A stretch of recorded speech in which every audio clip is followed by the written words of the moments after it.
Mesdames et messieurs, bonjour. Bienvenue sur votre chaîne pour travailler votre français tout en découvrant la France. Travaillez votre compréhension orale tout en développant votre vocabulaire sur divers sujets concernant la France. Aujourd'hui, nous allons parler d'une femme très importante. Nous la mettons à l'honneur pour ses travaux qui ont participé au développement de notre civilisation. Nous allons parler de Madame Marie Curie. Personnalité mondialement connue, vous découvrirez probablement de nouvelles informations à son sujet. Commençons sa biographie. Marie Curie est née le 7 novembre 1867 à Varsovie, dans ce qui était alors le royaume de Pologne sous la domination de l'Empire russe. Elle était donc polonaise. Alors, pourquoi parler de cette femme dans notre vidéo si elle n'a pas pour sujet une personnalité française? Ne vous inquiétez pas, j'en viens. Marie Curie, de son vrai nom Maria Sklodowska, avait une passion pour l'apprentissage dès son plus jeune âge. Malgré les difficultés financières rencontrées par sa famille, Marie Curie a réussi à obtenir une éducation de qualité. Après avoir terminé ses études secondaires avec les meilleures notes de sa promotion, elle s'est vue refuser l'admission à l'université en raison de son sexe. Elle a donc décidé de poursuivre ses études en Pologne, où elle a suivi des cours clandestins à l'université volante de Varsovie. Voilà, nous arrivons au moment où nous allons parler de la France. En 1891, Marie Curie s'est rendue à Paris pour poursuivre ses études à la Sorbonne. Elle a obtenu une licence en physique en 1893 et une autre en mathématiques en 1894.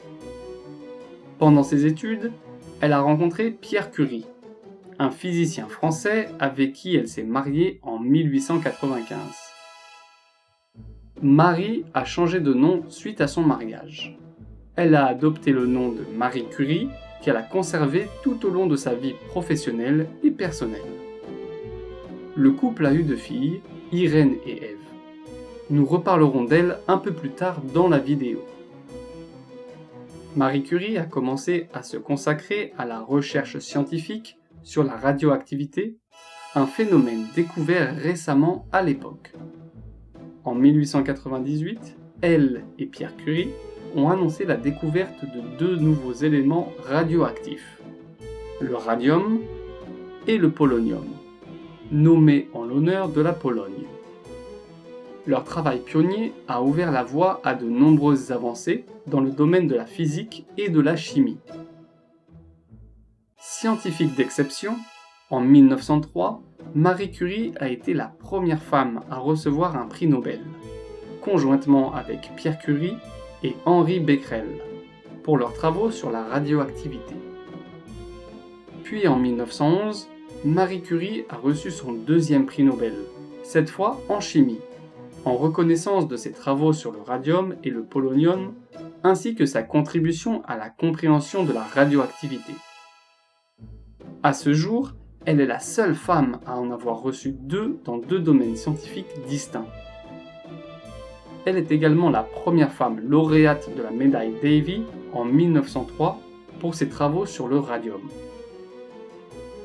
Après la mort de Pierre Curie en 1906, Marie a pris la tête du laboratoire de physique de l'université de la Sorbonne, devenant ainsi la première femme professeure dans l'histoire de l'université. Une partie de ses cahiers d'expérience est accessible à la Bibliothèque nationale de France. Dans les années 20, Marie Curie s'est affaiblie suite aux expositions aux éléments radioactifs. Toutefois, elle a continué d'être à la tête de l'institut qu'elle dirigeait, notamment pour trouver une solution thérapeutique pour lutter contre le cancer grâce aux radiations produites par le radium. Marie Curie est décédée le 4 juillet 1934. Cette femme incroyable laisse un immense héritage scientifique, mais elle a également eu une grande influence sur le rôle des femmes dans la science. Ses filles ont également connu un destin hors du commun en rapport avec les prix Nobel. Suite à ses travaux sur la radioactivité artificielle, Sa fille Irène Joliot-Curie a reçu en 1935 le prix Nobel de chimie. Quant à Ève Curie, elle a épousé Henri Labouisse, directeur exécutif de l'UNICEF, qui a reçu le prix Nobel de la paix attribué à cette organisation en 1965. Elle a également écrit une biographie très populaire sur sa mère. L'année 2011 a été proclamée à son nom pour célébrer le 100e anniversaire de son prix Nobel de chimie. Vous trouverez en France et à l'étranger des statues, des monuments et bien d'autres encore. Son ancien institut est devenu un musée à son nom. Des rues, des places et une station de métro portent son nom. Et il est possible de la voir sur plusieurs timbres, billets et pièces de monnaie. Alors, dites-nous dans les commentaires si vous saviez que Marie Curie a autant influencé notre monde. Nous espérons que vous avez pu vous amuser tout en travaillant votre français. Si vous avez aimé cette vidéo, n'hésitez pas à la liker et voici une autre biographie d'un auteur français qui a écrit de nombreuses histoires mondialement connues comme La Belle au bois dormant ou Cendrillon. On se retrouve vendredi prochain pour notre prochaine vidéo. À bientôt!